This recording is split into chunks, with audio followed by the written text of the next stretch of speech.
Hey guys, so people have been asking me when will I do reverse knockback build, and I didn't really want to do it because I don't really enjoy that. But I had an unfinished Berserker which I refunded into Chieftain and basically skipped 2 days of leveling, so I played this build only 1 day. While there aren't that many cases where you would want reverse knockback, but one case in particular where you must have it is with the Chieftain nodes and basically a reflect totems build. And for that I picked flame totems. And I'm using Sire of Shards staff for, well, to shoot projectiles in a nova. So it basically sucks all enemies that it hits into the center and then does the reflect damage. Because the reflect from that node is pretty small AoE, that's why you must have a reverse knockback. There are many ways to do it.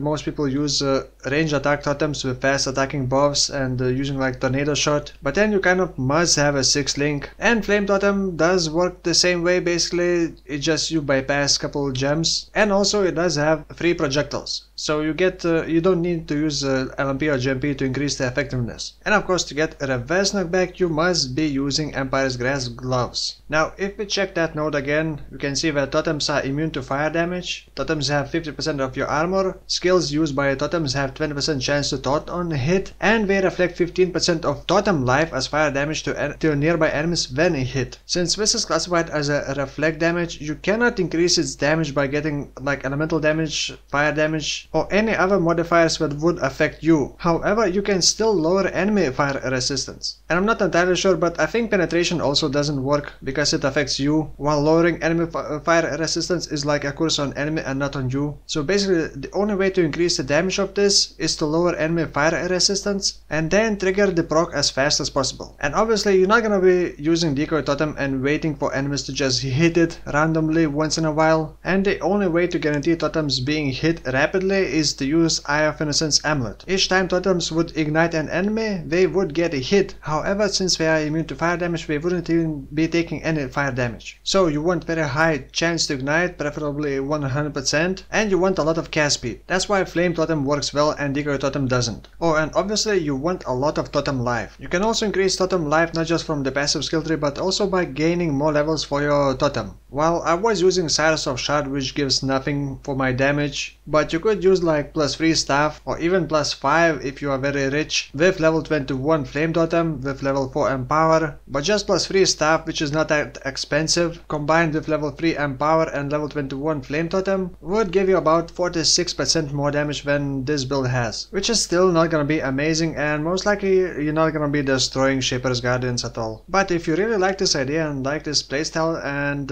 willing to invest into this build, then this build provides something unique. Enemies that can be knocked back are basically unable to reach you, and most of the time they're gonna be attacking the totem. So it is pretty safe build, and I did depth 200 plus, and it was actually sketchy because this build is not finished and not really tanky, but you can kind of control the delve and suck all enemies in and prevent them from moving and from attacking you, but still occasionally you're gonna get hit by a random projectile or by random AoE. You can of course use some other skills like ball hitting. This is just one of the examples. But if you're gonna be using flame totem, you kind of want projectile speed, and I didn't really want to use projectile speed support gem, so I had to use couple jewels with projectile speed. Otherwise the reach of flame totem is just not enough. Talking about jewels, I also was using Spire of Stone jewel, which gives a lot of life to totems and makes them immune to stuns, which is very needed. And I actually found a use for Malachi's Artifice ring. But here's the trick: if I socket ball hitting inside that ring, I will not be applying elemental equilibrium because I'm not actually doing any damage. And that is because of Ancestral Bond Keystone. Also, I cannot just simply take the elemental equilibrium on the passive skill tree because my totems would trigger it and mess up the enemy fire resistance. So for that I am using Lightning Golem inside that ring. And when the Lightning Golem hits enemies with lightning damage, it does trigger elemental equilibrium, or at least a weakened version of it because of the ring, and lowers enemy fire resistance by 37.5%. And on top of that I have +1 curse, Eye of Innocence, so I am using 2 curses, Flammability and Elemental Weakness, to reduce enemy fire resistance even more. I also have Moko's Embrace ring, but I cannot guarantee ignites on myself because I cannot really ignite enemies, and I was planning on using body armor with physical damage taken as fire damage, so that physical hits on me would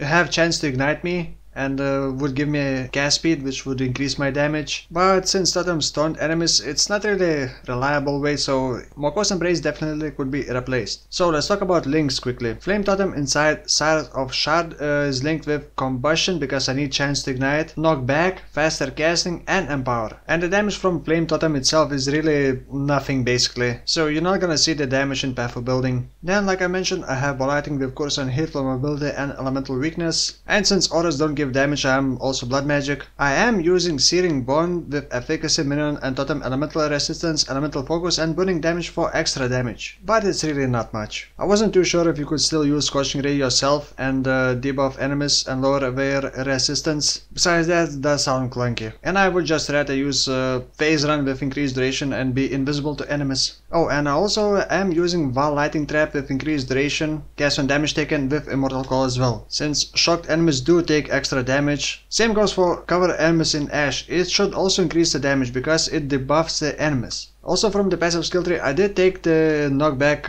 nodes to increase chance to knockback and increase the distance of knockback, which makes it easier to pull enemies into the center. This is by the way level 86, and you can check the rest of the build.